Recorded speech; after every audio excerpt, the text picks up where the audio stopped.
meus queridos participantes aqui do nosso evento, promovido pela Comissão Especial de Direito Tributário da OAB do Rio Grande do Sul, onde nessa noite teremos a oportunidade de debater um pouquinho sobre a atuação da OAB em matéria tributária, tanto a nível nacional quanto a nível estadual aqui por parte da nossa comissão. Mas o nosso foco hoje mesmo é recebendo os nossos convidados, doutores Luiz Gustavo Bichara, Matheus Reis de Montenegro e Rafael Pandolfo, entender um pouquinho, falar um pouquinho sobre a atuação da OAB em matéria tributária, os casos em que a ordem está intervindo, ações diretas de inconstitucionalidade, os pleitos que estão sendo encaminhados pela Comissão Nacional, e também aqui, eventualmente, pode falar da nossa Comissão Estadual.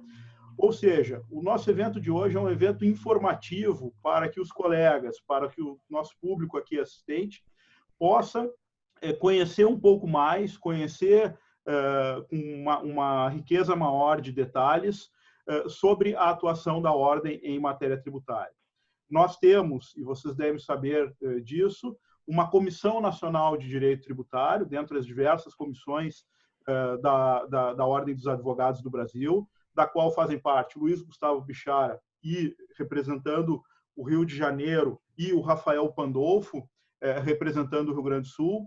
E nós temos também, em esfera tributária, na Ordem dos Advogados do Brasil, uma Procuradoria Especial Tributária, cujo procurador titular é o Luiz Gustavo Bichara e o procurador adjunto é o Matheus e Montenegro. Então, o Matheus, o Bichara e o Pandolfo vão trazer para nós um pouquinho do trabalho que vem sendo desenvolvido pela OAB, pela OAB Nacional, né, na matéria tributária, em defesa das questões tributárias que a ordem reputa relevante e que nós entendemos devam ser objeto de análise pela comissão e pela procuradoria. Como eu coloquei para vocês, nós temos a honra hoje de estar aqui com o Luiz Gustavo Bichara, que é graduado pela Faculdade de Direito da Universidade Cândido Mendes, foi professor de pós-graduação em Direito Tributário na Unigran Rio e do LLM Direito Tributário do IBMEC, e integrou a banca examinadora de diversos concursos para ingresso no Ministério Público e na Magistratura do Estado do Rio de Janeiro, na qualidade de examinador de Direito Tributário. Atualmente, ele compõe o corpo docente da Fundação Getúlio Vargas. O Bichara é titular num escritório do Bichara Advogados no Rio de Janeiro, tem também escritório em São Paulo, Minas Gerais, Vitória, no Espírito Santo e em Brasília. E é conselheiro federal da OAB pelo Rio de Janeiro e, como eu coloquei para vocês, procurador especial tributário do Conselho Federal da Ordem desde 2013. Bichara, eu passo um pouquinho a palavra, passo para ti a palavra e depois eu faço a apresentação dos nossos demais convidados, o Matheus e o Pandolfo, né? E eu vou, só para colocar a nossa dinâmica, tá? Vamos efetivamente fazer aqui um grande bate-papo, tá? Sem compromisso de uma exposição mais formal, porque eu acho que a era da informalidade, com a pandemia, ela terminou, ela acabou. Eu acho que é muito mais fácil nós tratarmos da forma que estamos aqui colocando. Deixo a palavra contigo, então, Bichara. Boa noite a todos.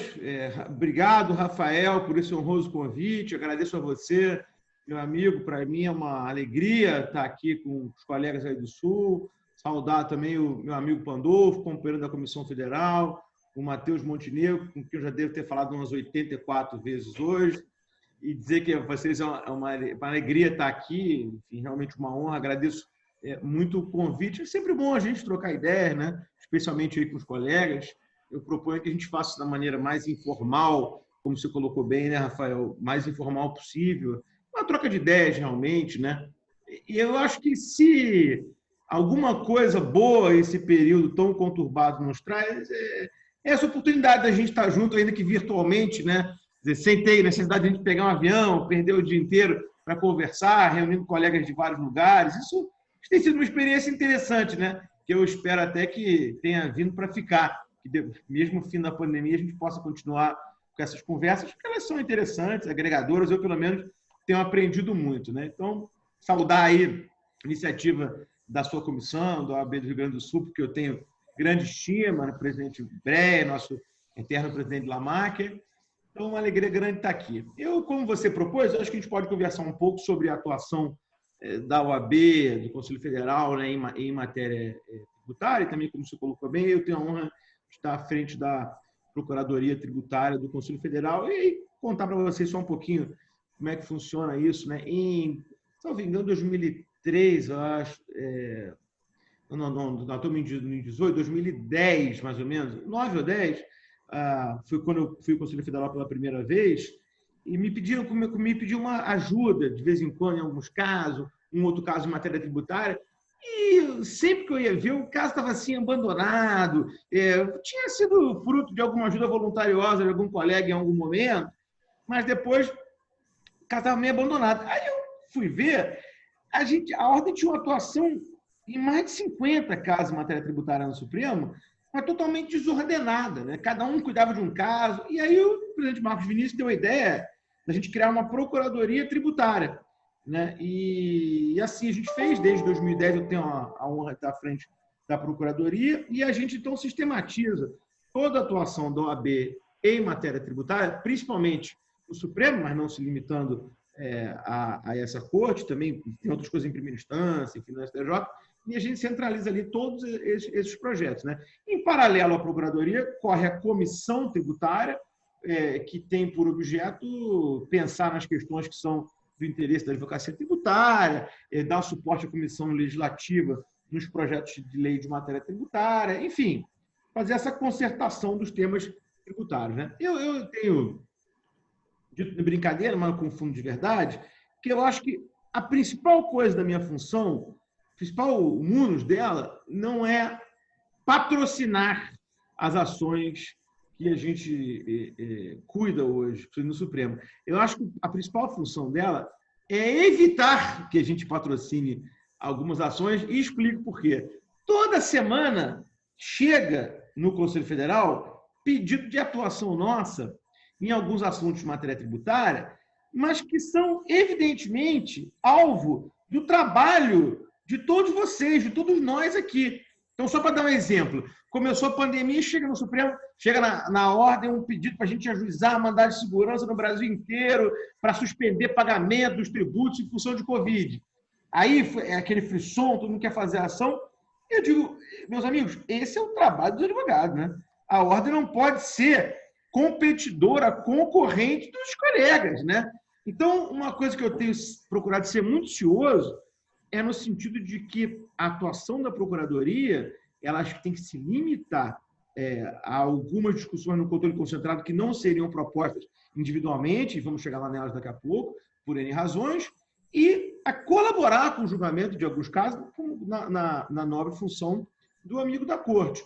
Mas eu acho que jamais a gente deve se envolver, como foi feito no passado algumas vezes, em assuntos que signifiquem mercado de trabalho para a advocacia, né? E aqui, me permito a franqueza também de colegas, é uma perspectiva corporativa mesmo, né? Mas é disso que se trata. Mas eu acho muito importante que a gente fixe essa baliza, né? Não dá para a ordem se meter no que é ganha-pão dos colegas. Então, com traçada essa baliza, eu vou tentar comentar aqui, com a ajuda do Matheus, alguns casos que a gente acha mais importantes e os que eventualmente merecem mais destaque, sem prejuízo depois a gente aprofundar em algum deles ou falar sobre outros também, né? Então, vou me permitir aqui, muito rapidamente, né, nessa intervenção, né, inicial, resumir alguns dos casos para que a gente possa, se for o caso, aprofundar. Por exemplo, na polêmica questão da falta de pagamento do ICMS declarado, o aspecto penal, nós atuamos como amicus curiae no caso. Infelizmente, a decisão não foi aquela que nós gostaríamos, os colegas sabem tão bem quanto eu.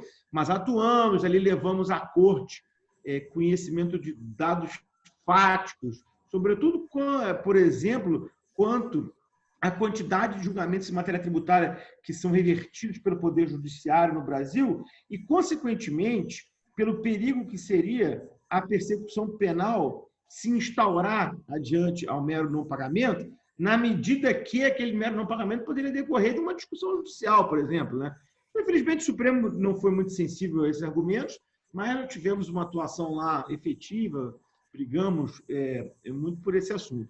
Um outro assunto que está presentemente em julgamento, e nesse parece que nós teremos aí uma solução um pouco mais feliz, é na questão da inconstitucionalidade da multa lá do artigo 74 da 430 para a mera não homologação de compensação, né? E esse tema, os colegas talvez estejam acompanhando, está 5-0 já no plenário virtual.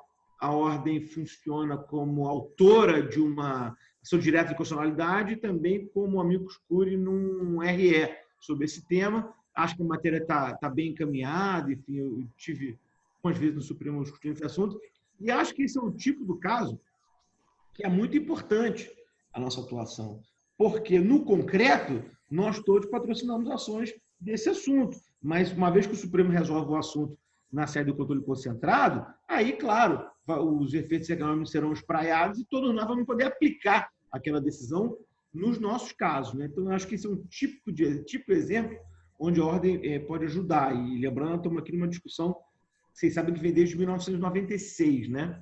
Também, em algumas questões atinentes ao imposto de renda da pessoa física, né? A gente imagina que dificilmente haveria um volume razoável de ações nesse sentido. A ordem tem se mobilizado. Uma luta bastante nobre até que a gente tem é pela correção da tabela do imposto de renda, né? Que vocês sabem, há mais de 15 anos a tabela não sofre correção, o que significa aí uma vergonhosa tributação do chamado mínimo existencial, né? Então, quem ganha muito pouco, assim, alguns poucos salários mínimos, já é alvo de tributação do imposto de renda, o que não aconteceria se a tabela fosse corrigida pelos índices oficiais de inflação, né? Então, essa também é uma luta nossa no Supremo, não de hoje, enfim, mas a gente, infelizmente, teve uma decisão contrária, mas embargando, estamos tentando conversar com o ministro Barroso sobre isso, para sensibilizar é uma luta importante, eu acho que, sobretudo, para os menos favorecidos, né? Uma discussão irmã dessa, também acho importante a gente comentar, o afastamento do limite da dedutibilidade da despesa de educação, né? Questão, assim, acho que elementar, né? E que diz muito, até com a dignidade da pessoa humana, quer dizer, não é possível que a despesa de educação tenha um limite tão baixo como é hoje. A ordem também discute isso, né? Uma DIN proposta e a gente espera que seja bem sucedida. Também algumas questões que são relativas até direito processual, mas que impactam no dia a dia do tributarista. E aí fica à vontade para me... Você sabe, né? O Matheus fica à vontade para me interromper. Perfeito. Também, por favor. Então, nesse âmbito das questões, vamos dizer assim, mais processuais, eu destacaria uma DIN nossa, 565, que discute a inconstitucionalidade parcial sem redução de texto daquele artigo 739-A do CPC, que afasta o efeito suspensivo dos embargos da execução. Então, esse é um problema que, às vezes, a gente vivencia aqui, imagino que os colegas também. A gente maneja o embargo da execução e o juiz, com base no 739-A, e determina a execução imediata da garantia apresentada, né? Que é uma coisa escandalosa, né? Porque, se vencedor o contribuinte, ele terá sofrido um prejuízo atroz no curso da lide, né? Então, também esse é um ponto que a gente pretende reverter por meio dessa DIN proposta no Supremo.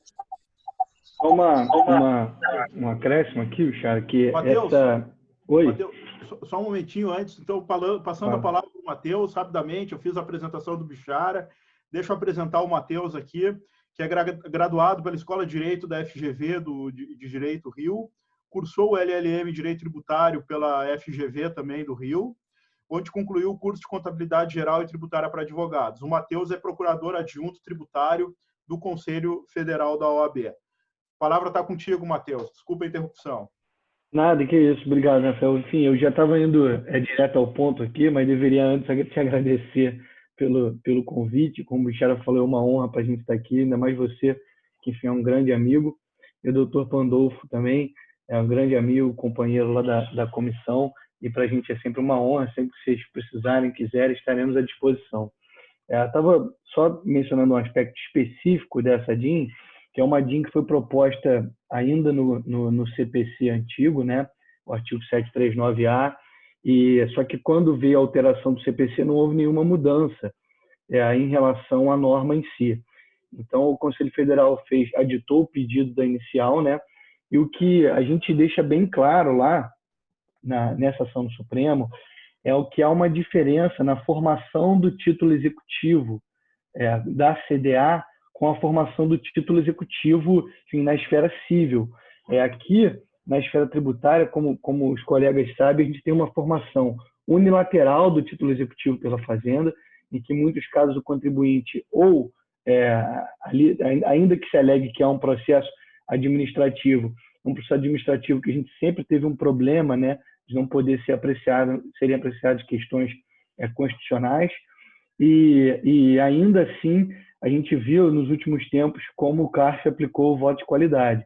Então a gente tem aqui um título executivo que é constituído unilateralmente pela Fazenda.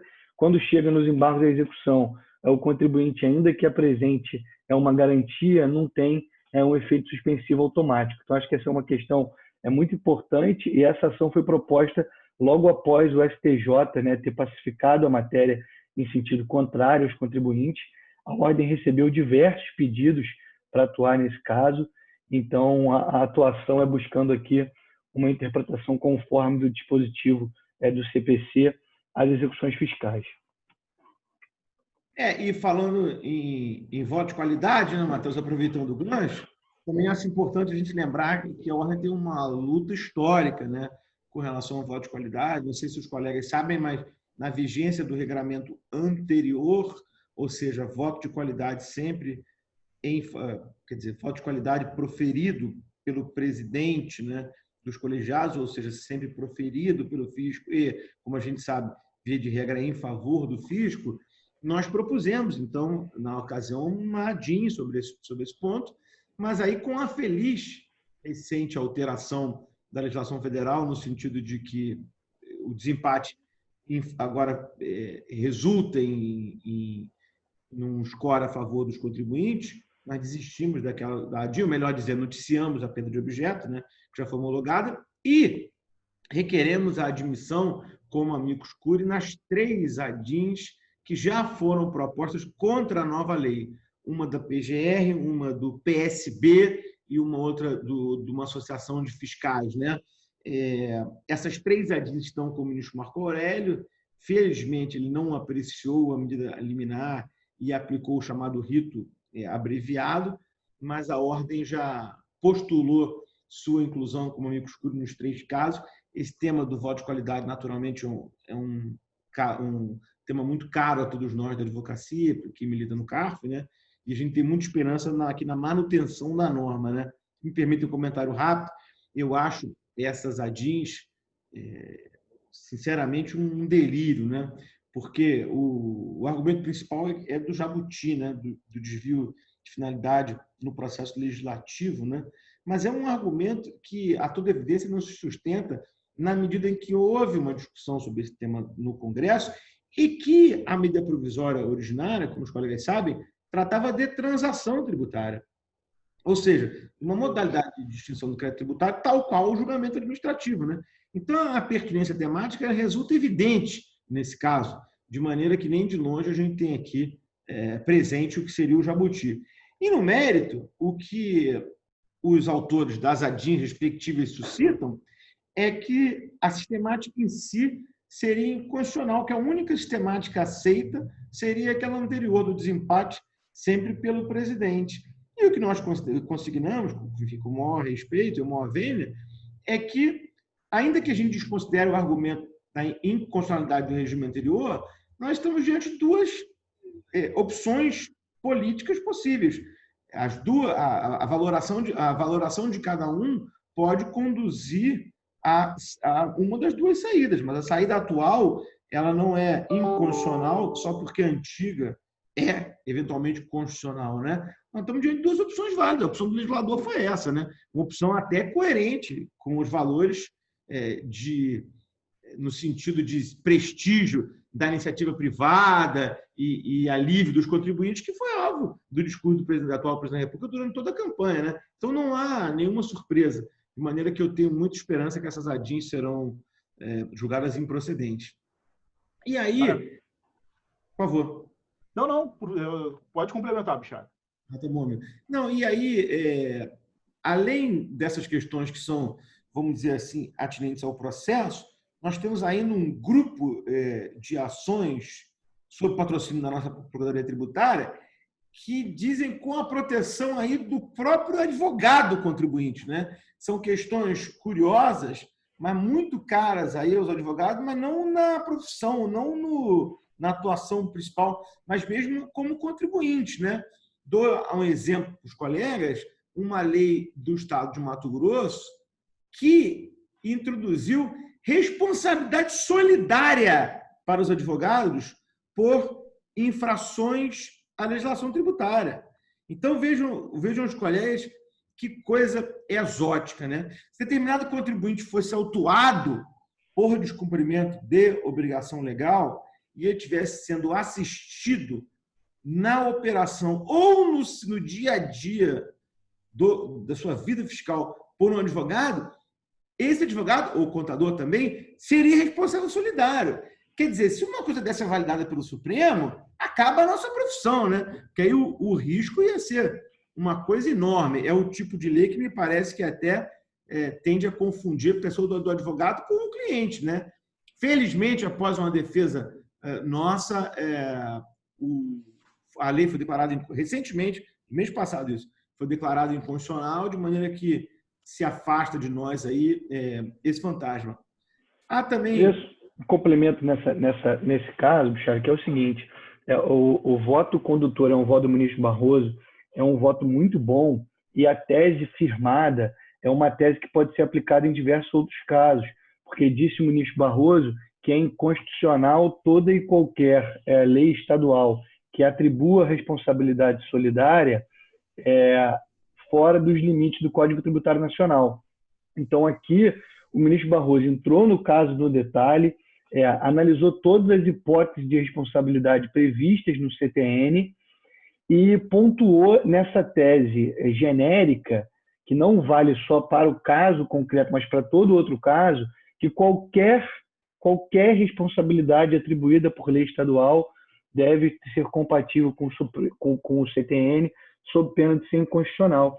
E aí, logo em seguida, a gente já viu, não sei se do que eu tenho conhecimento, no Rio Grande do Sul ainda não, mas tem diversos estados atribuindo responsabilidade solidária aos marketplaces, né? Então, você vê lá, é um site que faz a intermediação das vendas, né, entre duas partes, e aí vem o estado, agora tem 4 estados, o último é o Rio de Janeiro, incluindo responsabilidade solidária a esses intermediadores. Então, foi uma tese que foi muito importante, a vitória para o advogado em si, na verdade, não só para o advogado, como para os contadores e economistas, porque tinha a responsabilidade expressa na norma solidária, inclusive para os economistas, e que a tese de tão abrangente que foi o voto do ministro Barroso pode ser aplicada em vários outros casos de matéria tributária. Não, maravilha. Desculpa, Bichara, acho importante a gente pontuar isso, tá? Aqui no estado do Rio Grande do Sul nós não temos ainda legislação nesse sentido, mas me parece que esse ponto da responsabilidade do advogado é de extrema relevância e uma luta que nós não devemos esmorecer.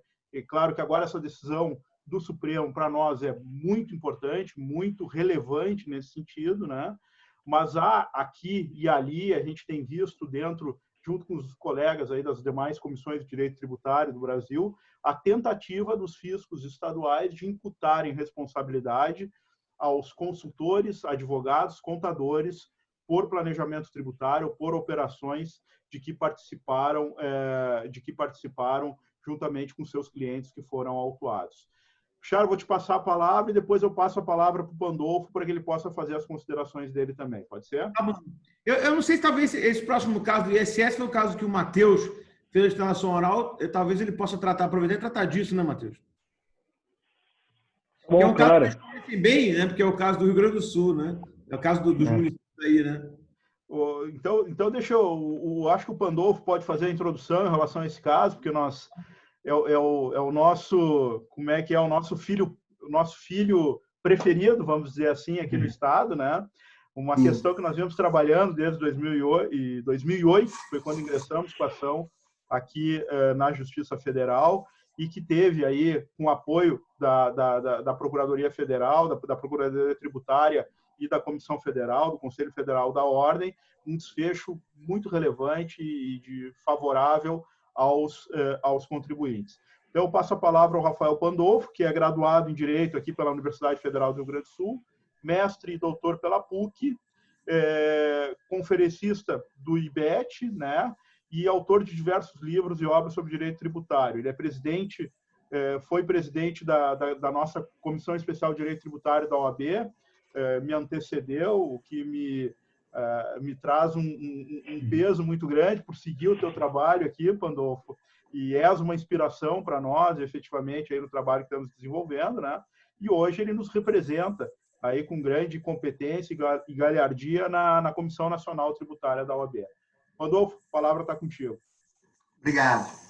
Bom, gente, primeiro quero manifestar a minha satisfação em participar aqui com o querido amigo Rafael Wagner, né, também com o Matheus Montenegro, com o Bichara, né, que são pessoas que a vida institucional permitiu uma aproximação muito importante, e isso tem possibilitado uma troca, e eu acho que esse é um dos grandes ativos dessa vida dentro da Ordem, né? Você conhecer pessoas que são pessoas comprometidas com temas fundamentais a toda a classe, a todos os colegas, e que abrem mão das suas vidas, muitas vezes, no aspecto privado, no aspecto profissional, em função de um ideal. Isso é muito bacana e isso causa um resultado muito positivo. Antes de entrar no ponto do ISS, eu acho que é bacana assim, que dá um grande retrato de como eu vejo a questão da comissão e da Procuradoria, a Comissão Federal e a Comissão Estadual. Pois bem, eu tenho experiência nas duas comissões, né? Numa fui presidente, como o Wagner disse, tive a felicidade de antecedê-lo e ver que realmente acho que a minha maior conquista ao longo do meu período como presidente foi indicá-lo como futuro presidente da nossa comissão, né? Foi uma felicidade dada a performance dele. Mas, na realidade, você tem a OAB no âmbito federal e nos âmbitos regionais uma diferença muito importante no que diz respeito ao controle de constitucionalidade, né? Você tem, pelo Conselho Federal da Ordem, o instrumento do controle direto de constitucionalidade, que é autorizado pelo artigo 113, inciso 7. Então, o papel de controle abstrato de todas as normas, né, em especial agora que nós estamos falando no direito tributário, ele é fundamental no nosso sistema misto de controle de constitucionalidade. E devo dizer que esse papel vem sendo desempenhado de uma maneira fantástica pela Procuradoria. Foi um ato muito acertado a criação dessa Procuradoria. Porque quando nós lidamos, e quem trabalha com litígio muito entende isso, você tem que ter estratégia, você tem que ter uma atuação focada, né? Eu costumo dizer que pressão é força sobre superfície, né? Pelo menos no âmbito da física clássica, né? Se você aumenta a superfície, diminui a pressão. Se você diminui a superfície com a mesma força, você faz uma pressão maior. E a Procuradoria Tributária tem realmente essa missão, sob o ponto de vista da física, diminui e concentra a pressão a força, melhor dizendo, naquele ponto específico, aumentando a pressão. E isso em diversos assuntos, assim, a atuação tem sido fundamental. O Bichara e o Matheus referiram muito bem diversos assuntos. Poderia falar também sobre a ADI 6030, né? Um outro papel muito importante também no âmbito federal é a atuação como amicus curiae. Eu já tive a oportunidade de, casos meus, atuar ao lado da Procuradoria e realmente foi um caso que está sendo exitoso, né? Como eu comentei com o Bichara antes, né? O sexto voto a favor no Supremo é muito difícil, o sexto voto contra é fácil, né, Bichara? Então, Nesse caso, nós estamos ganhando de 5-0 e que é a questão do simples e do diferencial de alíquota, daquela antecipação toda que está sendo feito, né? E o assunto está sendo bem debatido lá no Supremo. No âmbito estadual, eu vejo uma limitação pelos instrumentos estendidos às comissões e ao próprio controle. Você não tem, por exemplo, no âmbito estadual, a possibilidade de utilizar a ação civil pública, né? Pela impossibilidade de você discutir essa matéria no controle difuso através de ações que atinjam os contribuintes de maneira geral. Isso já é um entendimento consolidado no âmbito do STJ, e também confesso, e aí, além desse obstáculo técnico de natureza processual, eu acompanho o Bichara, esse não é o papel da OAB, tirar mercado da advocacia na área tributária, né? Entretanto, tem alguns temas que são caros, né? Nós tivemos aqui no Estado aquele aumento do PIS/COFINS sobre combustíveis que foi repassado aos consumidores finais. E, no nosso entendimento, aquilo não seria uma ação proposta pelos contribuintes, uma vez que era fato notório que o valor foi repassado ao consumidor final.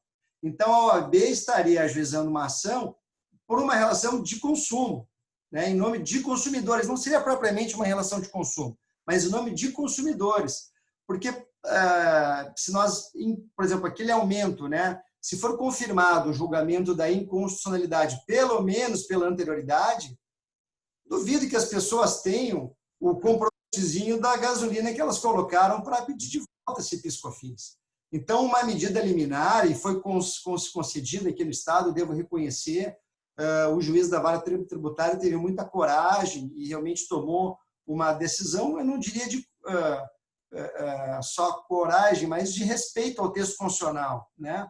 Mas a liminar foi cassada, né, pelo presidente do Tribunal Regional Federal. E aí uma nova dificuldade que eu vejo na advocacia tributária, né? A Fazenda tem, e aqui usando uma metáfora, tem 25 recursos para cassar uma liminar. É o agravo de instrumento, é o recurso para o presidente do tribunal, é o recurso para o presidente do tribunal que caberia o eventual recurso especial. Nós só temos o agravo de instrumento. E a própria ordem, quando atua como amicus curiae, tem essa restrição. Para não me delongar muito também, Wagner, eu não posso deixar de referir o outro caso que demonstrou a importância da ordem e mais. Nesse caso, você vê uma atuação conjunta da OAB estadual, que segue uma atuação muito positiva com o Wagner agora, e da OAB federal, que é o caso da preferência dos honorários, não é, em relação aos créditos tributários, né? Naqueles casos que o advogado tem um cliente que lhe deve honorários, ele entra com uma ação de cobrança, também esse cliente deve deve valores para a fazenda, através de crédito tributário que está sendo exigido, e no nosso entendimento, e segundo o entendimento da STJ, também já pacificado, os honorários advocatícios são honorários que decorrem do trabalho realizado pelo advogado, seja no âmbito da pessoa física, seja em sociedade simples, né? Sociedade de profissionais, portanto, teriam preferência sobre o crédito tributário. Esse foi o entendimento sempre pacificado, mas aqui no TRF4 foi arguída a inconstitucionalidade para fazer uma interpretação conforme do novo Código de Processo Civil no dispositivo no qual expressamente fez essa equiparação. Aí nós, enfim, fizemos um trabalho em conjunto muito positivo com a OAB Federal, né? Ela, enfim, se manifestou como amigos no caso, teve uma atuação importantíssima. Então, vejam, o Conselho Federal, através da sua Procuradoria, não tem o seu radar apenas nas cortes superiores, mas também tem uma função de suporte muito importante para as comissões estaduais, né? E aí também eu queria aproveitar para cumprimentar o Bichara e o Matheus também por esse papel muito importante que vem desempenhando. O caso do ISS é um assunto que eu vou falar um pouco só, eu vou deixar que o Wagner siga, né? Porque o Wagner foi uma pessoa muito importante, Bichara e Matheus, durante a gestão na qual eu presidi a ordem, porque ele se envolveu diretamente nesse assunto.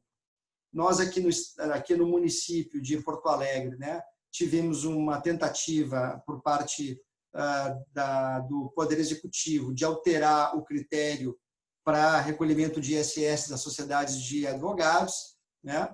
E nós não apenas conseguimos derrubar essa tentativa, né, aqui no âmbito municipal, como também conseguimos a aprovação de um texto que reproduziu a legislação do município de São Paulo, né, e que conferiu uma estabilidade muito maior às sociedades de advogados. Então, também oriundo aqui do estado do Rio Grande do Sul, oriundo, melhor dizendo, aqui do estado, nós tivemos o processo que discute realmente a possibilidade da lei municipal fixar critérios distintos daqueles previstos em lei complementar, né, para a tributação do serviço a partir de valores fixos e não sobre a receita bruta, né? E aí um tema que teve a repercussão geral reconhecida foi um assunto, aliás, que teve início com o Dr. Rafael Micheli, que é um advogado aqui que também prestou um serviço muito importante para a OAB e que, enfim, teve um desfecho muito positivo, acho que já sob a presidência, sob a sua presidência, né, Wagner? Salvo o melhor... Abril do ano passado, né, o julgamento no Supremo do recurso extraordinário, com a atuação do Matheus e do Bichara aí no leading case no Supremo Tribunal Federal. Um ponto muito importante para também, acho que, enfim, todos os colegas entenderem a relevância do Conselho, e que o Bichara havia dito, né, a diferença da Procuradoria, né, e da Comissão, melhor dizendo, é que a Comissão também, nesse papel consultivo legislativo, suas ações resultam em conquistas muito importantes. Na época do presidente Lamarck ainda, eu não integrava a comissão, mas a inclusão, né, das sociedades de advogados no anexo 4, ao invés do anexo 3 da tabela do Simples, foi uma grande conquista e teve a mão muito importante da comissão especial, né, no âmbito federal. Enfim, então, tanto no aspecto legislativo, aqui na comissão estadual, nós respondemos muitas consultas das subseções, eu imagino o universo que o Bichara falou no âmbito federal e o número de solicitações de ações diretas de inconstitucionalidade que é feito, né? Mas é isso, gente. Como ponto inicial, são esses apontamentos. Eu só quero encerrar falando que eu acho que hoje o nosso maior desafio, talvez um dos maiores desafios, seja a luta pelos honorários advocatícios em matéria tributária, né? Nisso também eu vejo que a OAB conseguiu, né, ser admitida como amicus curiae, se não me engano, no RESP 1822, né, 171, está pleiteando isso em dois outros precedentes, no 1812 e no 1864. Enfim, nós sabemos que essa é uma briga histórica desde o antigo Código, né? No momento em que os honorários, e tem que ser muito claro aqui, no momento em que os honorários são fixados em favor da Fazenda, a simples assinatura eletrônica de uma CDA é suficiente, ou de uma inicial, né? No momento em que é desconstituído um crédito tributário, há todo um raciocínio de equidade e de quase iusnaturalismo para chegar à conclusão que não se tem que pagar o honorário, e interpretando um dispositivo do Código de Processo Civil que foi criado justamente para superar esse problema. Então, aí o que me parece é, sim, uma violação da separação entre os poderes, né? Não se pode entender que um processo legislativo instituído para superar justamente um problema reclamado por uma classe toda e que conferiu uma solução jurídica a esse ponto, possa ser objeto de interpretação que esvazie completamente o que diz esse dispositivo, né, que é o artigo 85 e seus parágrafos do novo CPC. Mas eu também deixo essa bola aí para o Wagner, complementar o assunto do ISS, falar sobre honorários para o Bichara e para o Matheus. Tenho certeza que eles têm elementos fantásticos para atualizar a gente sobre esses pontos. Bom, rapidamente, então, muito obrigado, Pandolfo, pela tua explanação. Mas, rapidamente, só para trazer para vocês, até porque aqui os convidados são o Matheus, o Bichara e o Pandolfo, eu estou meramente como um mediador, mas trazer um pouquinho para vocês a questão do ISSQN. Isso trata-se de um mandado de segurança coletivo que nós impetramos em 2008, conduzido, como bem dito por ti e pelo colega Rafael Nichelli, para discutir alguns dispositivos da legislação de Porto Alegre que, no nosso entender, estavam em desacordo com o Decreto-Lei 406 de 68. Né? Nós tivemos, trazia essa legislação, portanto, alguns requisitos para que pudesse essa forma de tributação diferenciada para as sociedades de advogados e de outros profissionais, sociedades uniprofissionais, pudesse ser utilizada, então, por essas sociedades. Requisitos não previstos no Decreto-Lei 406 de 68. Nós tivemos, então, uma liminar concedida pelo então juiz federal Leandro Paulsen, que confirmou essa liminar posteriormente em sentença. No TRF da 4ª Região houve uma reforma dessa decisão, muito mais por uma questão processual do que em relação ao mérito da matéria discutida, né? E nós, então, através de recurso extraordinário que foi feito ao Supremo Tribunal Federal, tivemos aí, através do trabalho competente do Matheus, do Bichara, dos demais colegas, e aqui eu cito, além do Nichelli, do colega Oswaldo, colega Fábio daqui também, que me auxiliou bastante, nós tivemos aí um julgamento reconhecendo, então, a inconstitucionalidade da legislação do município de Porto Alegre, neste ponto, né?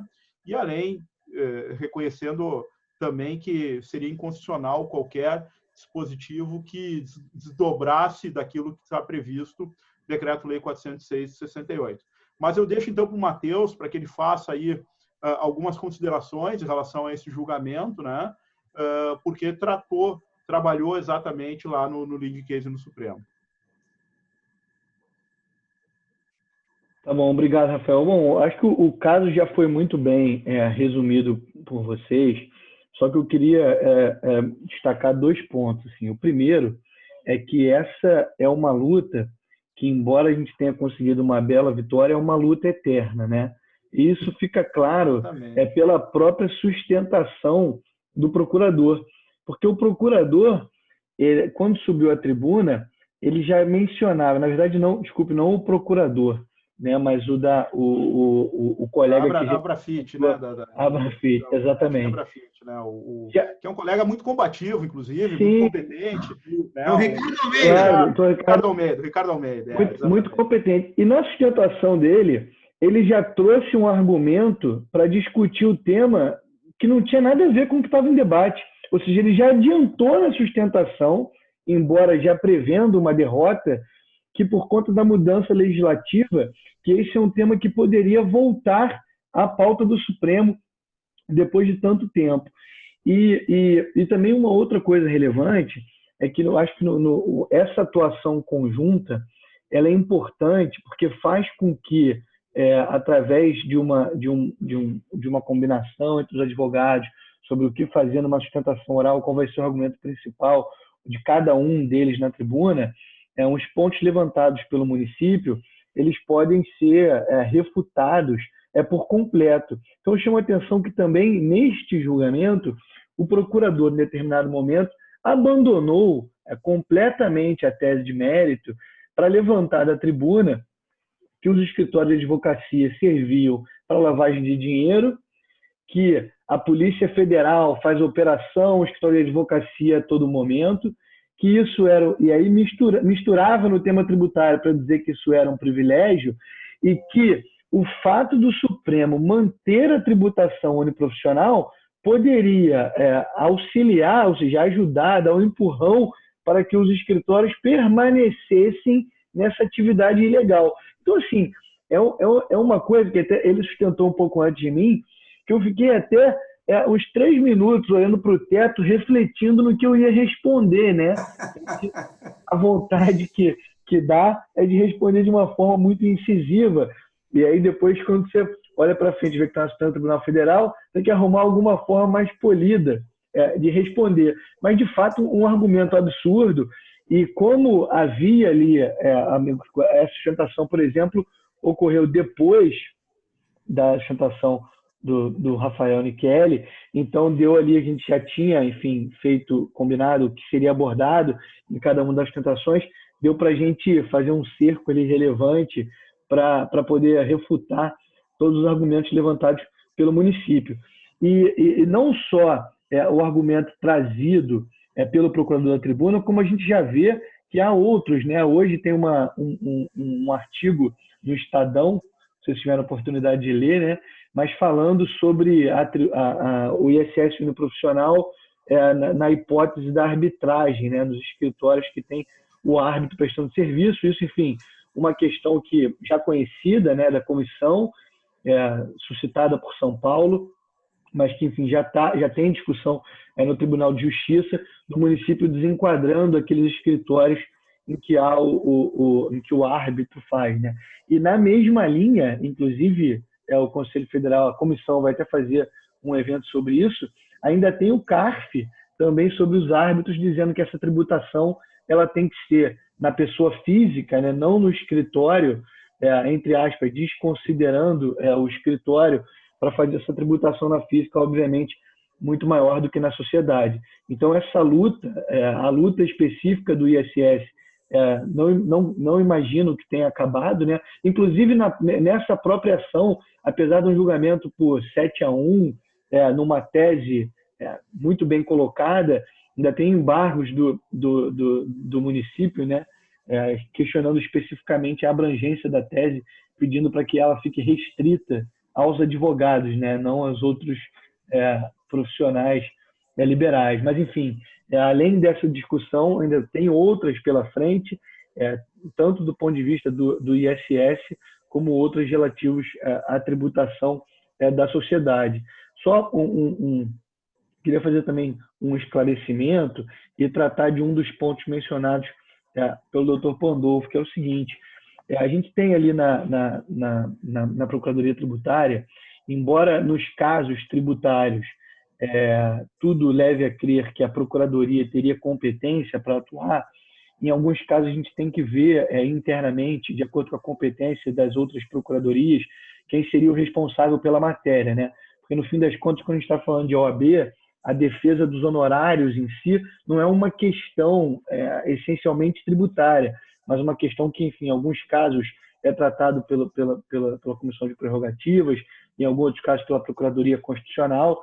E aí eu menciono neste ponto especificamente da Procuradoria Constitucional, embora numa questão muito cara à advocacia tributária, a ação direta de constitucionalidade, né, número 71, que foi proposta no Supremo no mês passado, exatamente para que seja declarada a constitucionalidade do artigo 85 do CPC, na parte em que trata da condenação em honorários quando vencida a fazenda pública.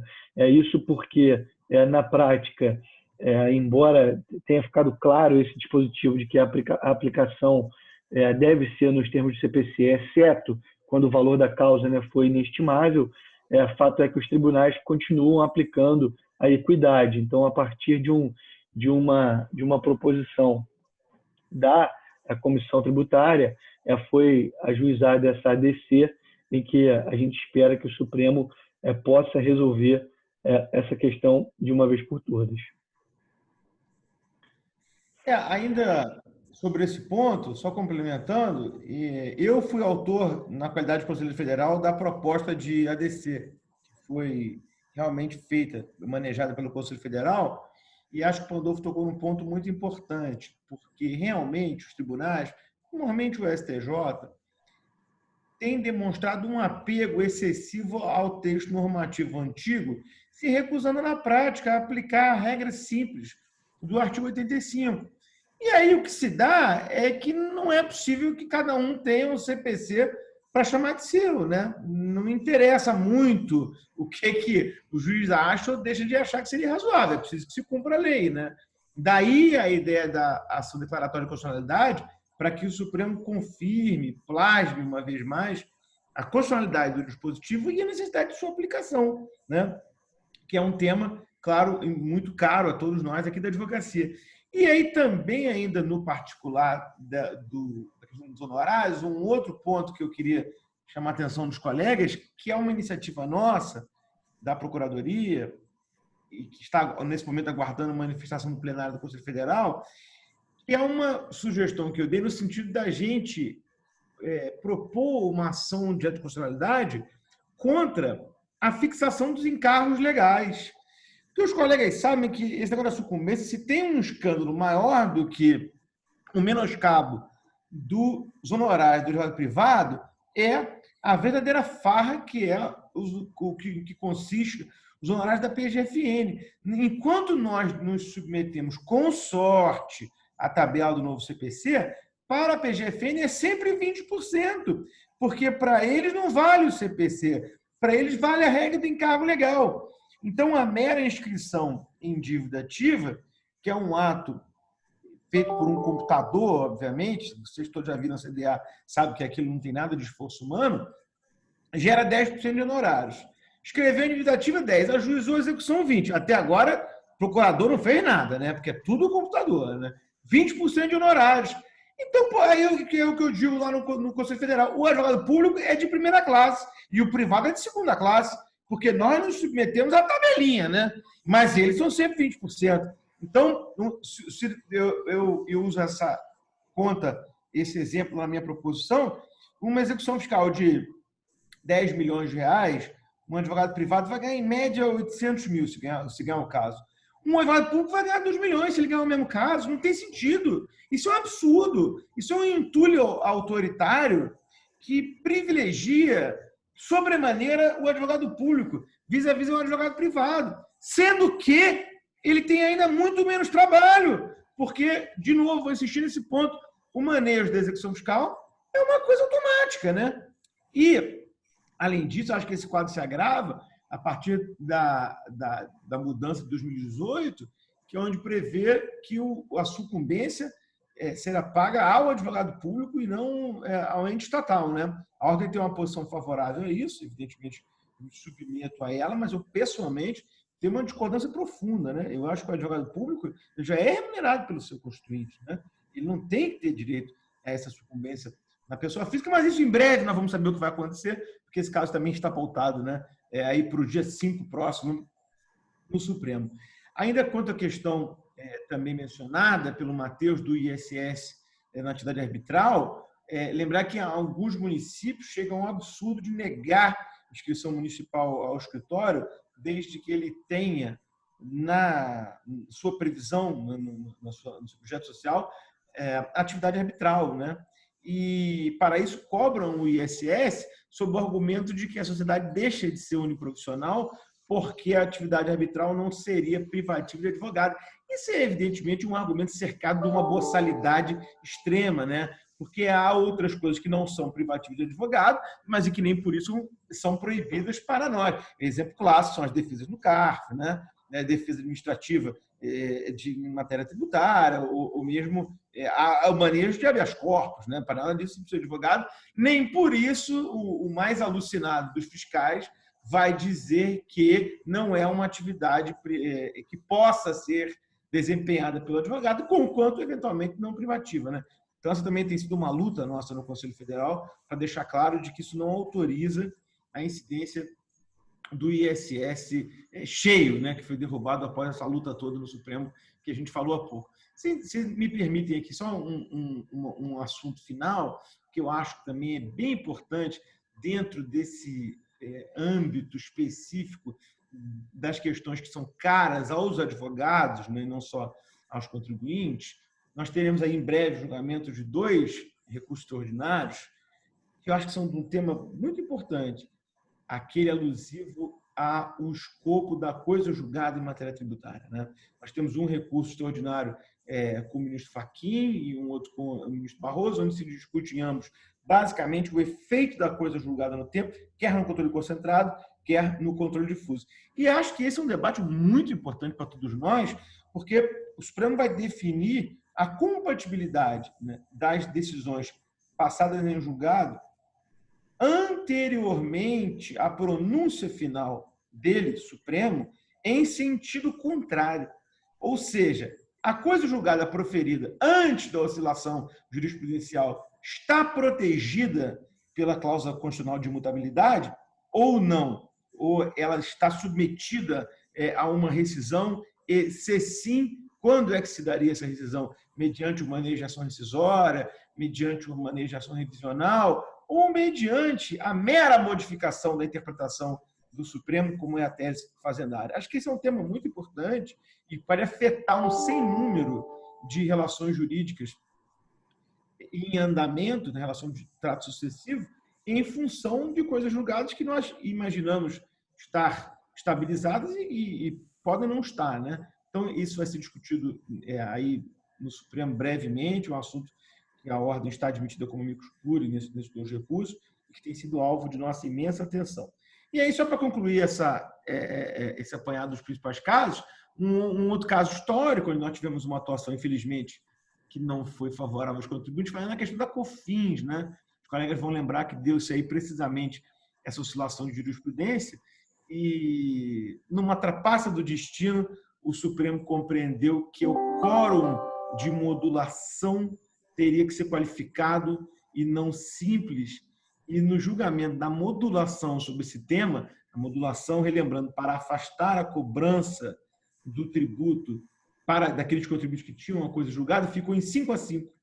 E aí a ministra Rosa, depois de muito tempo, desempatou a favor dos contribuintes, 6-5, mas prevaleceu a tese de que o quórum de decisão nessa matéria seria os 2/3, não o simples.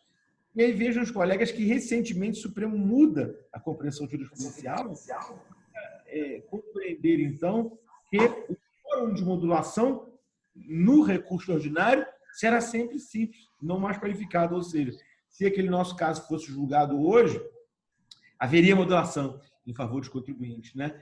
E como dizia Antônio Maria, brasileira, profissão esperança, nós ainda temos aí um último suspiro vivo nesse assunto, que é um requerimento que nós manejamos recentemente, embargos de declaração de uma sociedade específica, mas manejamos como amigo da Corte, a ordem pedindo, então, para que esse tema volte à pauta e que seja ele aplicado um efeito transcendental válido para todas as sociedades, porque a jurisprudência atual, como comentado, protege os contribuintes e, se isso for bem sucedido, a gente teria, então, uma alteração nesse panorama jurisprudencial e a modulação temporal da proclamação de constitucionalidade da COFINS, que é aquela revogação da súmula 276 do STJ. Então, estamos aí na luta, né, também por isso. Eu teria inúmeros outros casos aqui para comentar com os colegas, mas não quero cansá-los também. Procurei focar aqui nos principais assuntos que estão lá sobre os nossos cuidados, sem prejuízo da gente debater qualquer outra coisa aí que seja do interesse de vocês. Maravilha, Bixara. Te agradeço aí pela tua intervenção, pelas tuas observações, ao Matheus e ao Pandolfo da mesma forma, tá? Queria só pontuar e colocar para o pessoal que nós temos aqui embaixo um chat, né, onde vocês podem fazer eventuais perguntas, eventuais questionamentos aos nossos convidados dessa noite. Então, qualquer dúvida, qualquer questionamento pode ser feito pelo chat que tem aqui embaixo do Zoom e nós vamos receber aqui e vamos responder esses questionamentos. Mas só para pontuar também, em relação às observações que o Pandolfo fez, em relação à atuação das comissões estaduais, trazer um pouquinho aos senhores o trabalho que nós estamos desenvolvendo no âmbito da Comissão Especial de Direito Tributário da OAB do Rio Grande do Sul. Nós tivemos aqui, no ano passado, pela primeira vez, o ajuizamento de uma ação direta de inconstitucionalidade contra uma lei municipal, contra a lei que alterou o IPTU do município de Porto Alegre, né? A OAB foi muito feliz no ajuizamento dessa ação judicial, dessa ação direta de inconstitucionalidade junto ao Pleno do Tribunal de Justiça aqui do nosso Estado. Infelizmente, foi negado o pedido liminar de inconstitucionalidade da medida, né? Mas nós teremos ainda o julgamento de mérito. Houve um aumento abusivo muito alto do imposto predial e territorial urbano aqui em Porto Alegre, né? E de modo que o Conselho Estadual e a diretoria da Ordem, né, através do trabalho que foi desenvolvido pela comissão, nós fizemos, então, o ajuizamos essa ação direta de inconstitucionalidade no Tribunal de Justiça do Estado do Rio Grande do Sul. Ainda, eu acho que é importante nós pontuarmos que há uma interlocução muito forte da comissão com a Receita Federal, aqui da 10ª Região Fiscal, e com a Secretaria da Fazenda do Estado do Rio Grande do Sul. Desde da gestão do colega Rafael Pandolfo, nós temos um grupo de trabalho interinstitucional com a Secretaria da Fazenda do Estado do Rio Grande do Sul, onde nós buscamos, através de uma interlocução muito positiva, que tem gerado excelentes frutos, né, aperfeiçoar a relação entre fisco e contribuinte e aperfeiçoar, efetivamente, a legislação tributária do nosso Estado do Rio Grande do Sul. E aí um ponto que eu trago à discussão e que eu acho que pode ser objeto de análise até pela nossa Comissão Nacional, que é efetivamente um trabalho de apoio às medidas legislativas de unificação por uma legislação federal no âmbito do processo administrativo tributário também dos estados. Porque há uma dificuldade muito grande hoje na prática de cada um de nós que advogamos em esfera tributária, de termos que trabalharmos com 27 legislações de processo administrativo, quando não de 5.500 dos municípios, né? Quando temos casos relacionados a tributos municipais. Então, acho que é importante nós trabalharmos nesse sentido, buscarmos aí uma legislação que traga pelo menos balizas mínimas da legislação tributária, do processo administrativo tributário estadual, né? Então, é um trabalho que nós vamos, acho, encaminhar aí junto à Comissão Nacional para que a gente busque aí um trabalho em conjunto juntamente com a comissão. E, por fim, né, já foi referido pelo Pandolfo, a nossa grande conquista do Simples, né, para os advogados, né, na tabela 4, e há aqui, e aí isso também nós temos que fazer um trabalho, e eu acho que esse trabalho vem sendo desempenhado, vem sendo feito pela Comissão Nacional, no sentido de a reforma tributária que se avizinha, né, a gente sabe que vai modificar muito a forma de tributação dos serviços, né? A reforma tributária, ela é irreversível, ela vai acontecer, né? Mas eu acho que nós temos que estar vigilante para que aquelas conquistas que tivemos até agora, que foram obtidas a duras penas, né, nós possamos manter aí nesse projeto de reforma tributária. Então, é o ponto que eu trago à reflexão, à discussão, e dizer aos colegas que estão nos assistindo que nós estamos muito vigilantes, muito cientes em relação a essa matéria. Ô, Rafael, você me permite 2 comentários sobre esse ponto? Claro. O primeiro comentário é que eu queria chamar a atenção dos colegas gaúchos de como é que os doutores Rafael e Pandolfo são magnânimos e solidários conosco, que somos advogados ainda não tão bem-sucedidos. Porque vejam que os dois, que certamente estão no lucro real, estão preocupados com o tema do Simples, né? Então, nós temos que agradecer a ele, nós que somos advogados mais modestos, mas agradecer a eles, homens aí abnegados, né? E aí, com relação à reforma tributária, me permite um comentário, Rafael, eu pessoalmente tenho me dedicado muito a esse assunto, né, nos últimos tempos, e acho que você foi muito feliz de lembrar desse aspecto, porque o risco é enorme, né? Vejam os colegas que, malgrado toda a luta da OAB e do setor de serviço como um todo para um regime diferenciado, até pelo que está dado até agora, a prevalecer do IBS, nós estamos falando aqui de um aumento de tributação sobre consumo brutal. Só para a gente ter uma ideia, né? Então, hoje, após a vitória aí gaúcha, né, no tema do ISS, nós temos uma tributação sobre consumo, quem está no presumido, basicamente 3,65, né? De PIS e COFINS. Nós vamos partir para um IBS de 25 no barato, né? Porque o ministro Paulo Guedes já disse que a alíquota deve ser mais ou menos de 30. Então, vamos dizer que seja 25. Nós vamos pular de 3,65 para 25 só sobre o consumo. Não estou falando de R nem de CSL. E aí, os economistas foram muito bem sucedidos ao vender para o Congresso a tese de que esse é um imposto neutro, porque ele só agrava a ponta final, o consumidor final dos serviços. Ora, eu, com o maior respeito aqui aos economistas, essa me parece uma tese equivocada, por duas razões simples. Primeiro é o seguinte, quem presta serviço para a pessoa física estará diante da ponta final. Então, custo a crer que será possível no mercado competitivo como o de hoje, a gente aumentar 25%, 30% do preço do nosso serviço. É claro que nós vamos sofrer. E mesmo quem tem clientes pessoa jurídica, é muito fácil a gente imaginar que alguém pode resolver assumir uma parte desse aumento de custo por força da nova tributação para ter um preço final mais barato. Então, nós vamos estar diante aqui de um ambiente predatório para a advocacia e que vai aumentar drasticamente a nossa carga tributária, né? E não quero nem falar na complexidade, porque os colegas sabem que, por exemplo, na PEC 45, a fase de transição é de 10 anos. Então, a promessa de simplificação pode até acontecer, mas daqui a 11 anos, né? Porque nos 10 anos que estão pela frente, nós vamos conviver com os tributos antigos e o tributo novo, os antigos sumindo a razão de 10% ao ano e o novo crescendo em idêntico percentual. Ou seja, o custo de compliance, o trabalho tributário que nós vamos ter vai ser maior e o aumento de carga, Rafael, vai ser brutal, né? Não vamos nos iludir com relação a isso, né? Essa tese da neutralidade do IBS, ela pode até existir, mas não para serviço, salvo serviço que tem preço regulado, que aí é simples, é só o sujeito mudar, muda o preço e o contribuinte não tem para onde correr, o cliente não tem para onde correr. Mas serviço como o nosso, eu não tenho dúvida que a reforma constitui uma ameaça muito grave. Perfeito.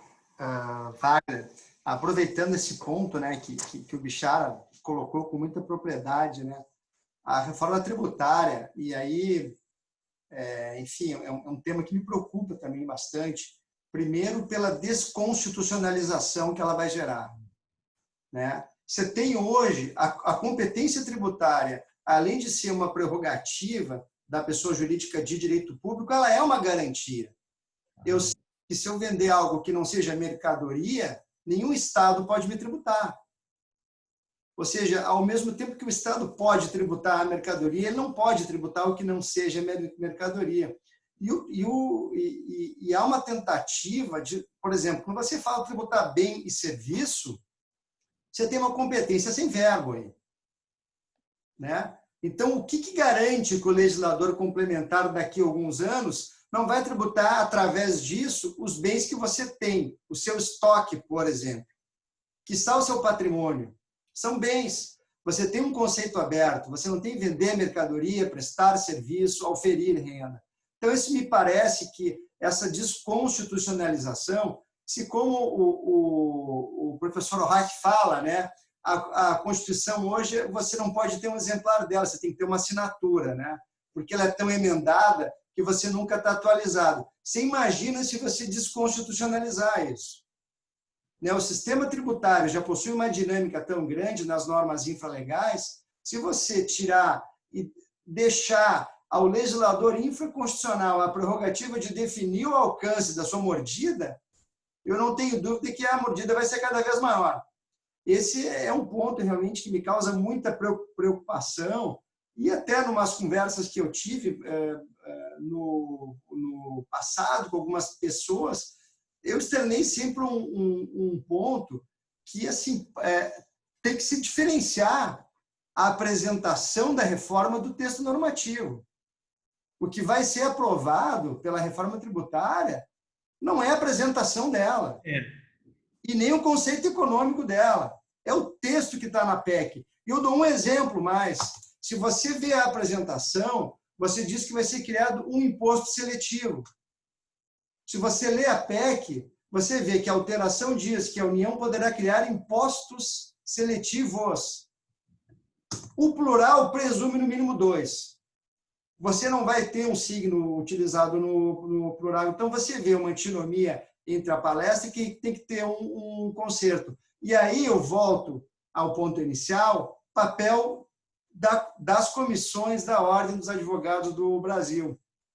Tanto no âmbito federal como no âmbito estadual, através de uma iniciativa do presidente Wagner, né, nós temos debatido muito esse tema, procurando esclarecer a sociedade. Né? Você não está discutindo só um conceito econômico, mas você está vendo se realmente aquilo que está sendo vendido numa apresentação vai ser incorporado ao texto normativo, que daqui a 5 anos ou daqui a 3 anos, as apresentações desaparecem, os congressos que discutem modelos já não existem e o que sobra é a letra da lei, ou seja, a letra do texto constitucional. Então, essa é uma preocupação muito grande. E um outro ponto aqui que eu não posso deixar, eu estou há tempo querendo manifestar a posição sobre um ponto em relação a honorários. 2 coisas que eu vejo. Em primeiro lugar, para mim, não existe privilégio nenhum. Eu não vejo, por exemplo, privilégio em certas prerrogativas do judiciário. Por uma razão simples, é concurso público. Se você quiser usufruir esse regime jurídico, você se submete a um concurso público, passa, você vai ter o ônus e o bônus. A mesma coisa com a advocacia. Nós temos o risco, nós podemos ganhar, como nós podemos perder. Então, não me parece que possa ocorrer uma interferência no nosso regime jurídico, quanto à percepção de honorários previstos no Código de Processo Civil. Então, eu sempre encarei o privilégio como um individualismo incompatível com o regime republicano de abertura a todos. Né? Se você tem algo que você dá para alguém, mas não é ofertado a todos, aquilo é um privilégio. Mas tanto as prerrogativas dos concursos públicos, como também os honorários e os regimes jurídicos previstos para a advocacia, estão estendidos a todos. Se um julgador achar que realmente são valores financeiros interessantes, ele pode largar, inclusive, a magistratura e iniciar a atividade como advogado. Não há essa incompatibilidade. Então, essa é uma posição que eu tenho em relação a esse assunto e que me parece que talvez seja um assunto que esteja subjacente a toda discussão e a toda retórica jurídica que vem sendo estabelecida sobre esse ponto. Né? Perfeito. Muito bem pontuado. Bom, pessoal, nós já estamos com 1h15 de debates, né? Tínhamos o limite aí de 1 hora e acabamos estendendo um pouquinho aqui o nosso debate. Eu vou passar ao Bichara eu vou passar primeiro ao Matheus, para que faça suas considerações finais, depois ao Pandolfo e depois ao Bichara aí para encerrar o encerramento aí do nosso debate. Tá bom. Bom, considerações finais.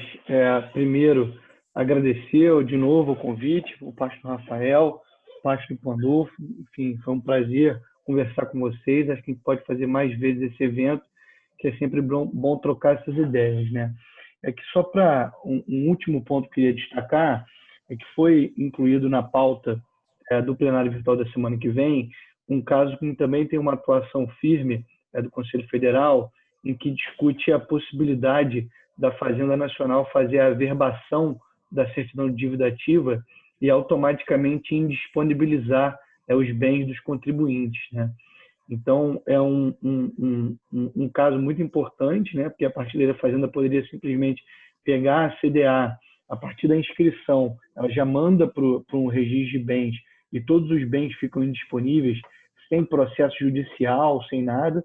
Então, é um caso muito importante na esfera tributária, que o Conselho Federal vem atuando, e hoje veio a confirmação da inclusão desse caso no plenário virtual.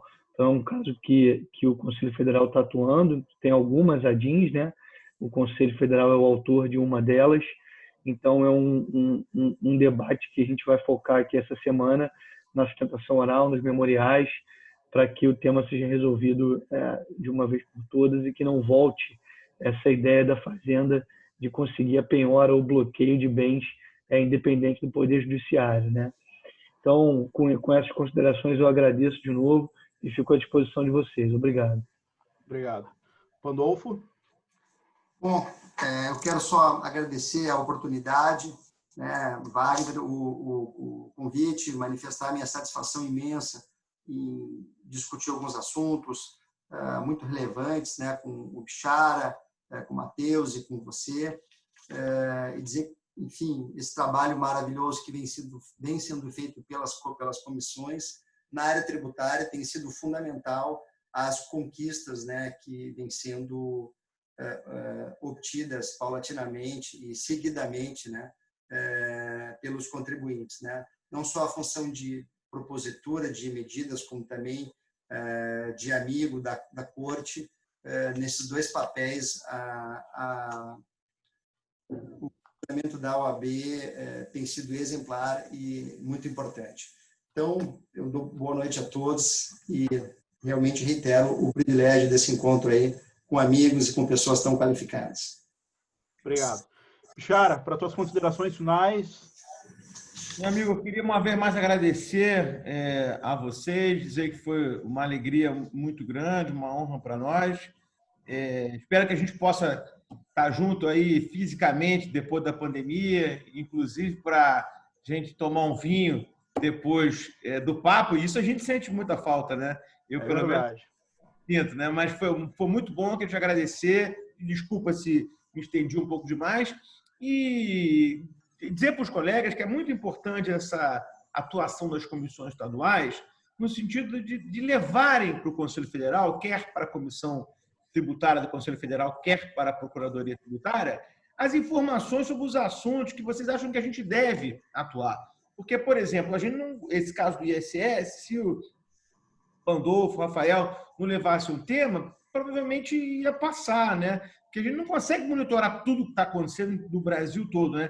Então, a gente ter essa ajuda de vocês, esse input, identificando os casos em que a gente tem que atuar, o que a ordem precisa fazer, é muito importante, né? Então, eu queria parabenizar aí a vocês pelos trabalhos na comissão e dizer que a gente precisa muito da ajuda de vocês na contribuição para que a ordem possa cada vez mais prestar um bom serviço aí aos contribuintes, especialmente aos advogados. Muito obrigado a vocês pela atenção, pela paciência e pela gentileza de nos ouvir aqui nessa noite. Muito obrigado, Bixara. Obrigado, Matheus. Obrigado, Pandolfo. Obrigado aos colegas que estão nos assistindo. Foi um debate muito relevante, enriquecedor, e eu acredito piamente que essa atividade da ordem em matéria tributária tem um papel fundamental na defesa não apenas dos advogados ou dos advogados contribuintes, mas de toda a sociedade, de todos os contribuintes que compõem aí hoje que estão no nosso país. Eu convido a Wagner. Oi. Não, antes de encerrar, só para corrigir, acho, talvez, aliás, para não cometer uma injustiça de não referir uma pessoa importantíssima nesse trabalho todo, que é o presidente da Comissão Federal, o Eduardo Maneiro. Bem lembrado. Perfeito. Ele tem coordenado de maneira magistral os nossos trabalhos, tem sido incansável, tem estado em todos os lugares, né? Você coordenar ações em tantos estados, em tantas iniciativas, e estar tão afinado com a Procuradoria, realmente é uma virtude muito rara e muito cara. Então, enfim, queria encerrar prestando a minha homenagem ao presidente da Comissão Nacional, aliás, da Comissão Especial do Conselho Federal da OAB. Perfeito, muito bem lembrado. E ainda complementando, Pandolfo, que tu havias colocado, tá? Eu convido a todos que acompanhem a série de eventos que vem sendo realizada pela Comissão Nacional no canal da OAB no YouTube, né? Nós temos, acho que amanhã nós temos um evento, né? Eu não me recordo, mas isso está no site da OAB Nacional. Vocês podem acompanhar pelo canal do YouTube da OAB Nacional. E acompanhem também os eventos da nossa comissão estadual. Nós vamos fazer uma série agora de lives no Instagram, né?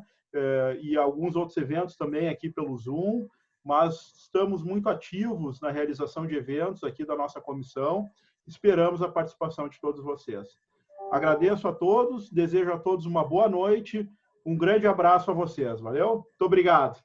Abraço, obrigado, hein? Um abraço. Valeu, tchau, tchau. Obrigado. Obrigado.